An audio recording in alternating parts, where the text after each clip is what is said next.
What's good with you, YouTube? It's your boy Rob RP3, and I'm back with another video. Man, it's been a while since I talked about the Note 10 Lite, and I just realized I'm really late on giving you a 30-day report, and it's actually been 2 months. But with everything going on in the world today, it's been kind of tough to do those type of things. But I'm here to give you a 2-month sort of like update with my experience with the Note 10 Lite. Now, first off, again, the phone is it's a pretty nice phone. I've been enjoying it.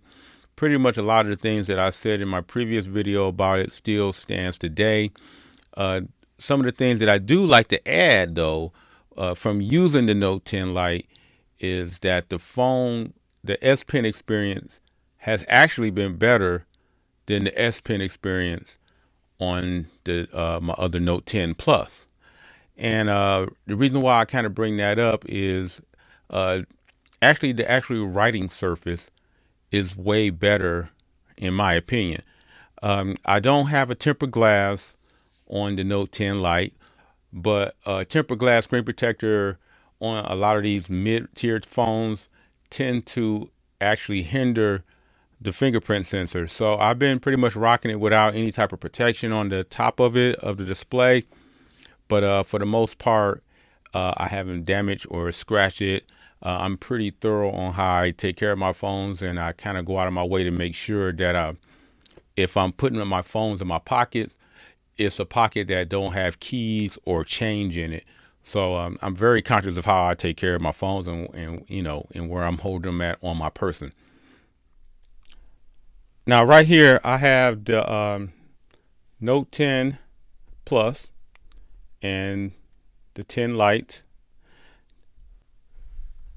They're pretty much the same, almost in the actual height.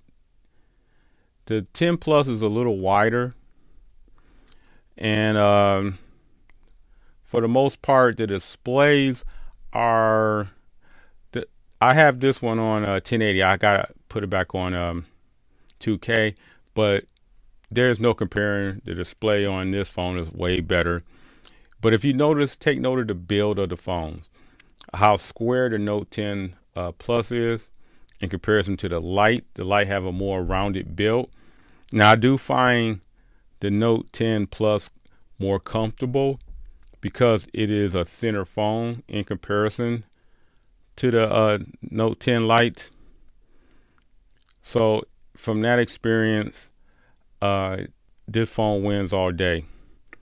But from an S Pen experience, I hate to say it, but this one's the winner. Flat surface, easy to write, whereas the Note 10, you have that side where everything falls off. So for example,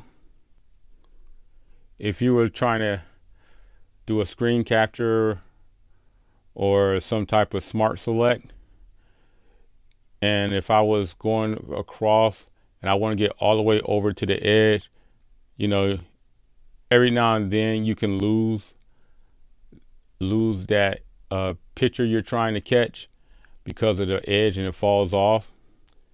But the thing that I like about the Note 10 Lite is the actual S Pen stays on the surface and allows me to catch everything that I'm trying to capture without any kind of problem. All the way to the edge, and it's like perfectly fits to the edge, and it makes it a lot easier to get get things like GIFs and capture pictures and things of that nature. One thing also, the S Pen in the Note 10 Plus and the 10 Lite are the same pen, same size. They're the same size and they fit. So this Note 10 Lite pen can fit inside a Plus casing, and it actually turns off, as you can see. Activate it, and there's a setting where you can allow this pen to write on there. So the cool thing about the Note 10 Lite pen is if somehow you were to lose this, there's no difference in the S Pens. You can go to Amazon or Samsung's website and just order one without worrying about if the pins are compatible. So that's a big plus right there. The thing about the Note 10 Lite also is the 25-watt charging. It doesn't have wireless charging, but it does a good job of charging up pretty fast and over a short period of time. The 4500 milliamp battery is pretty good. So my day-to-day usage, it may vary. My usage may vary from your usage, but I pretty much can go in around easily 5-6 hours using this particular phone. Again, the plastic doesn't bother me as long as the phone is functioning perfectly. The colors, as you can see, is pretty nice. There is a very small black outline, but it's not that noticeable and it really doesn't bother me that much. But at the same time, it is there. Camera wise, can't touch this phone right here, but you get great pictures out of it. I gotta deliver you guys some camera and video samples, so I'm going to get on that. I took a couple of like selfie pictures and stuff of that nature, but let me take a quick picture right quick and what's in front of me.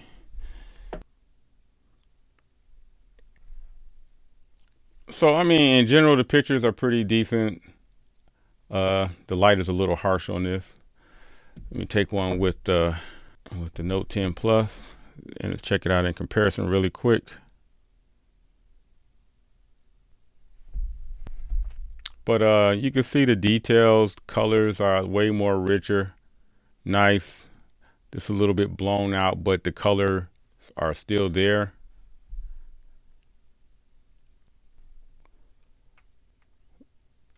So you can kind of get a difference how this sensor adjusted to the extra lighting that was coming down from above and kind of gave me a little bit better results. But this picture right here isn't that bad. It isn't like a total wash or a total loss with this particular camera. And as it should be, this phone shouldn't really be competing with this Note 10 Plus when it comes to the actual camera. So I can understand the pictures and the camera not actually living up to what the Note 10 Plus brings to the table. But overall, man, this has been a great phone. It still have the hindrance of a high price tag. I don't know how many times I wish this phone was under $500. Another thing also, this phone will be having competition from other phones that's coming out in the next few months. And the only way this phone can actually start competing or stay competing as if it had a price drop, at least $100 price drop. It's got to get under $500. And I think this phone could still be a contender in the mid-range area, but that's another story. So with that in mind, that's pretty much been my 30-day experience with the Note 10 Lite. Very similar to the Note 10 Plus. Again, there are some features that are missing, waterproofing, the IP certification and all of that type of stuff, the fast charging, the reverse charging. Those are features that should remain and remain with the high-end Note 10 Plus. And that's a way of separating budget from high end. You can't add too many of those type of features. Build material, you have to understand that help keep the cost down and not make it cannibalize the higher end feature of the Note 10 Plus. That I like about the Note 10 Lite, and there's some things I really love about the phone. And unless you can get this phone discounted somewhere, use Swappa or a price drop, it's hard to recommend this phone unless you are a hardcore Note 10 fan and you just couldn't see yourself paying that higher end price for the Note 10 Plus or the Note 10 or what will possibly be coming down the line with the Ultra. This phone did just get the security patch. It is up to date, if you want to say up to date. It is up to the March 1st security patch, and it is running The Samsung UI 2.0 hasn't gotten updated to 2.1 yet.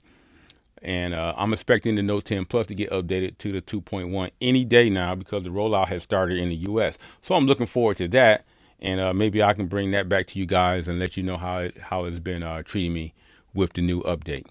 So if you like this video, don't forget to give me a thumbs up. Don't forget to subscribe to my channel. If you have any other questions, please leave them down below. Other than that, I'll catch everybody in the next one.